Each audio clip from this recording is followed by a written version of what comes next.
அன்பிற்குரிய சகோதரர்களே, சீக்கிரத்திலேயே தமிழ்நாட்டில் சட்டசபை தேர்தல் வர இருக்கிற காரணத்தினால் சிறுபான்மை சமுதாயமாக இருக்கக்கூடிய முஸ்லிம்களை ஏமாற்றுவதில் எல்லா கட்சிகளும் போட்டி போட்டு அறிக்கை போர் நடத்தி கொண்டிருக்கிற காட்சியை நீங்க பார்க்கிறீங்க.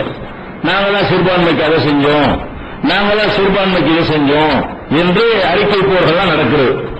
ஆனால் இவருடைய அறிக்கை போர்லாம் என்னவா இருக்கிற இவ்வளவுக்கு பிறகும் கூட மக்கள் விழிப்புணர்வு அடைந்த பிறகும் கூட இவருடைய அறிக்கை போர் எப்படி இருக்குது என்று கேட்டால் நம்மளை ஏமாற்றக்கூடியதாகத்தான் இருக்கிறது. என்ன ஏமாற்றுகிறார்கள்? முஸ்லிம்களுக்கு இடஒதுக்கீடு கொடுத்தார்கள், 3.5% கொடுத்தார்கள். இந்த 3.5% இடஒதுக்கீடுல அவங்க கொடுத்தபடி அதிகாரிகள் நமக்கு தரவில்லை. நிறைய ஆதாரங்களை கொண்டு நம்ம கொடுத்திருக்கிறோம். 3% இடஒதுக்கீடு கல்வியில் மட்டும்தான் கிடைத்துக் கொண்டிருக்கிறது. வேலை வாய்ப்பு அலுவலகத்தில் உள்ளவர்கள் எல்லாம் முஸ்லிம்களுடைய இடஒதுக்கீட்டுக்கு எதிரானவர்கள் இருக்கிறார்கள்.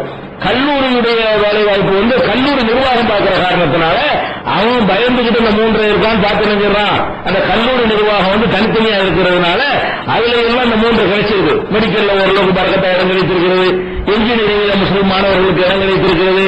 இந்த படிச்சுட்டு வேலைக்கு போறாங்கல்ல, வேலை வாய்ப்புகளும் தனி நிறுவனம் இருக்குது. அந்த டிஎன்பிசி சொல்லக்கூடிய வேலை வாய்ப்பு தமிழ்நாடு அரசு பணியாளர் தேர்வாணையம் அந்த நிறுவனத்தில் போடப்பட்ட அதிகாரிகள் எல்லாம் முழுக்க முழுக்க முஸ்லிமுக்கு எதிரானவர்களாக இருக்கிற காரணத்தினால நமக்கு அந்த வேலை வாய்ப்புல இதுவரைக்கும் 3 கிடைக்கவே இல்லை, எங்கெல்லாம் கிடைக்கவில்லை என்று சொல்லி நிறைய ஆதாரங்களை எடுத்துக்காட்டி முதல்வர்கிட்ட கொடுத்து இதுக்குன்னு ஒரு தனியான ஒரு அதிகார அமைப்பு நீங்க போடுங்க, கண்காணிப்பு குழு போடுங்க என்று சொல்லி போன பாராளுமன்ற தேர்தலுக்கு முன்னாடி நம்ம என்ன இருக்கிறோம், அது கோரிக்கை சட்டசபை தேர்தலுக்கு முன்னாடி கோரிக்கையெல்லாம் வைத்திருக்கிறோம். அவ்வளவுக்கு பிறகு அதுக்கு சரி பண்ணவே இல்லை. அதே நேரத்தில் தலித் மக்களுக்கு 18% இடஒதுக்கீடு இருந்தது. அந்த 18 என்ன செஞ்சாங்கன்னா, தலித்துல 3 பேர் இருக்கிறாங்க. அந்த 3ல அருந்ததியர் சொல்லக்கூடிய அந்த பிரிவினருக்கு கிடைக்காம மற்ற தலித்துகள் தான் பயன்படுத்திக் கொண்டிருந்தார்கள். பல்லர் பறையர் அருந்ததியர் சொல்லுவாங்க. அவங்க அந்த 2 சமுதாயம் அதிகம் பயன்படுத்துறாங்க, அருந்ததியர் கிடைக்க மாட்டேங்குது என்று ஒரு புகார் வந்த பிறகு அந்த 18 பிரிச்சு என்ன பண்ணாங்க, 3 அருந்ததியர் சமுதாயத்திற்கு தனியா பிரிச்சு கொடுத்தாங்க. தலித்துல உள்ள ஒரு பிரிவு அருந்ததியர். இந்த அருந்ததியர் அந்த சமுதாயத்துக்கு 3 தனியா பிரிச்சு கொடுத்தாங்க. அவங்களுக்கு அந்த 3 கிடைக்கல. பழையபடியே நம்மளுக்கு எப்படி கிடைக்காம ஏமாற்றப்பட்டு கொண்டிருக்கிறோமோ அதே மாதிரி வந்தவுடனே முன்னாள் என்ன பண்ணிருக்கிறாங்க, பெரிய பெரிய அதிகாரிகள் எல்லாம் போட்டு ஒவ்வொரு விஷயத்திலையும் இந்த 3 கிடைக்கிறதா என்பதற்கு கண்காணிப்பு ஆணை அமைத்திருக்கிறார்கள். தலித்து மக்கள் அருந்ததியர் சமுதாயத்திற்கு 3% இடஒதுக்கீடு கொடுத்து சட்டத்தில் கொடுத்து நடைமுறையில் இல்லை என்ற உடனே அது ஒரு புகார் ஆன உடனே அதுக்கு என்ன பண்றாங்க, ஒவ்வொன்றையும் 3 கிடைக்கிறா என்று அதிகாரம் படைத்த உயர் அதிகாரிகளை கொண்ட ஒரு கண்காணிப்பு ஆணையத்தை நேற்று அமைத்திருக்கிறார்கள். 2 வருஷமா கேட்கிறோம், நமக்கு அமைக்க சொல்லி அமைக்கவில்லை. முஸ்லிம்களுக்கு 3 கொடுத்தீங்க, ஒழுங்கா கொடுக்கிறானான்னு கண்காணிக்கிற நாங்களும் கேட்ட பதில் சொல்லுவானா?